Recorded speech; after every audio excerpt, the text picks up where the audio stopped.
Aujourd'hui, nous allons nous servir de la cartographie pour repérer un phénomène qui s'est considérablement développé ces dernières années. Ce sont les masses de plastique flottant dans les océans. Vous allez le constater, c'est très préoccupant et particulièrement dégueulasse. Notre planète est à 70% couverte par les océans, dont voici les trois principaux, l'océan Atlantique, l'océan Indien et l'océan Pacifique. Ces océans sont animés par des courants marins dont vous voyez les plus proches de la surface.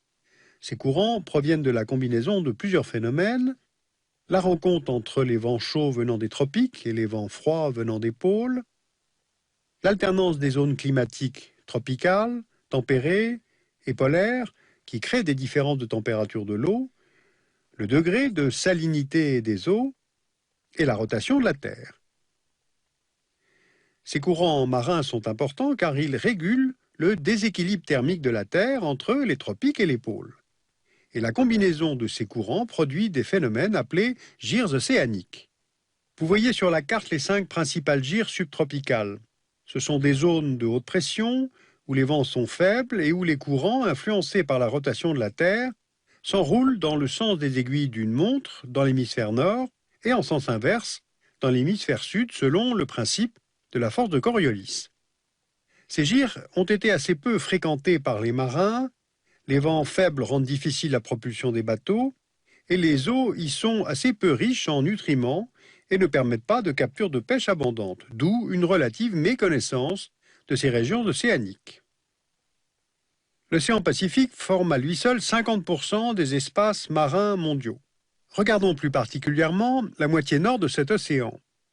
Les 4 principaux courants océaniques qui le parcourent sont Kuroshio à l'ouest, Nord-Pacifique au nord, California à l'est et Nord-Équatorial au sud. Ils entourent la gyre Nord-Pacifique. Or, dans les années 1980, une étude de l'autorité fédérale américaine chargée de l'étude des océans et de l'atmosphère, la NOAA, a constaté une concentration importante de débris plastiques en correspondance avec cette gyre, et notamment près des côtes japonaises. En 1997, le navigateur et marin américain Charles Moore, qui est le fondateur de l'Algalita Marine Research Foundation, à la suite d'une traversée de cette gyre, lance l'alerte sur ce qu'il présente comme un nouveau continent marin rempli d'ordures en plastique. Ce continent est de nature très floue, et il occupe une surface estimée entre 1,5 million et 3,5 millions de km², et on estime la densité de ces zones à environ 5 kg de plastique par km², sur une profondeur moyenne de 10 mètres, avec des débris jusqu'à 30 mètres, comme vous le voyez sur ce schéma. Et malgré la difficulté à localiser cette zone, les médias la qualifient rapidement d'île de déchets du Pacifique Nord, ou de 7e continent, de vortex de plastique, ou encore The Great Pacific Garbage Patch. Les noms pour définir ce problème écologique majeur, évidemment, ne manquent pas.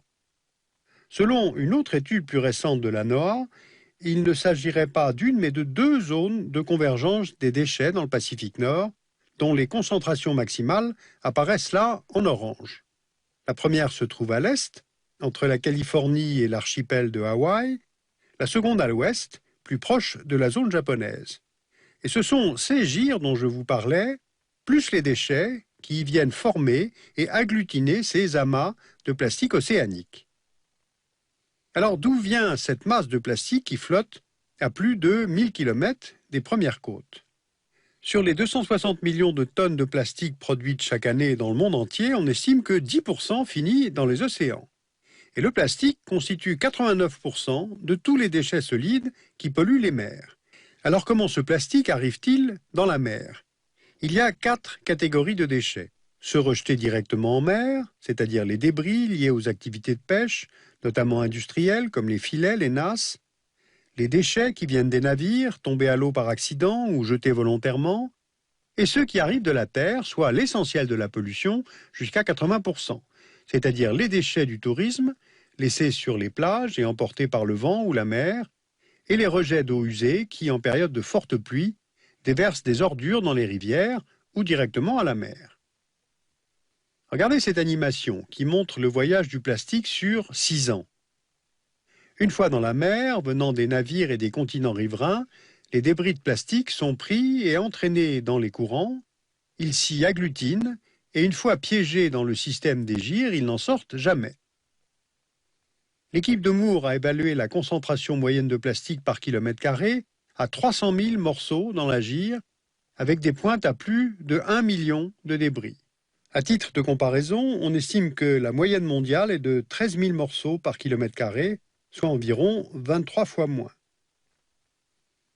L'archipel de Hawaï est très touché par la pollution de plastique, car il est situé directement dans la trajectoire des déchets et à proximité de la gyre. Le Pacifique du Nord n'est pas le seul océan concerné.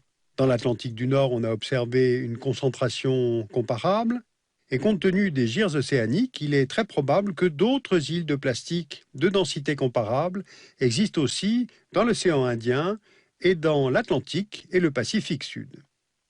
Mais évidemment, toute cette cartographie n'est qu'une approximation qui est due à la nature même du milieu aquatique. L'expression « île » est forte, elle contribue à marquer les esprits, mais elle est impropre du point de vue scientifique. Les courants entraînent les éléments marins et ne permettent pas de matérialiser des frontières géographiques ou administratives comme sur la terre ferme. Et de plus, il ne s'agit pas d'une masse solide, constituée par l'agglomération de déchets de plastique, mais d'une zone saturée par des déchets mobiles. Cette mobilité de la zone conduit certains sceptiques à nier l'existence de ces îles de déchets. D'autant que les photos aériennes ou les images satellites n'existent pas, parce que la plupart de ces déchets sont de taille très petite, voire microscopique, comme vous le voyez sur l'image. Et de plus, le plastique présent en mer ne flotte pas à la surface, mais il est en profondeur. Alors le problème écologique reste évidemment entier, car ces matériaux plastiques prennent un temps fou pour se dégrader. À peu près 20 ans pour un sac plastique, 450 ans pour une bouteille plastique. Et cette dégradation s'accompagne d'un lent fractionnement de ces déchets en minuscules particules. Et pendant cette dégradation, les animaux marins qui passent là sont piégés par les débris les plus grands, comme les sacs ou les filets, ou bien ingèrent les plus petits débris, ce qui les suffoque ou obstrue leur système digestif. Selon le Programme des Nations Unies pour l'environnement, les déchets plastiques provoquent tous les ans la mort de plus d'1 million d'oiseaux et de plus de 100 000 mammifères marins. De plus, la structure moléculaire du plastique ne disparaissant pas tout à fait, le plastique agit comme une sorte d'éponge, absorbant les polluants qui peuvent entrer dans la chaîne alimentaire des animaux, et puis ensuite celle de l'homme. Alors face à ce problème, est-ce qu'il y a des solutions ? L'une des solutions les plus provocatrices vient d'un cabinet d'architectes néerlandais, WHIM. En 2009, le cabinet a proposé de transformer ces faux continents de plastique en véritables territoires, c'est-à-dire transformer le plastique récupéré dans les océans pour en faire une île artificielle appelée Recycled Island. Et l'objectif du projet est triple.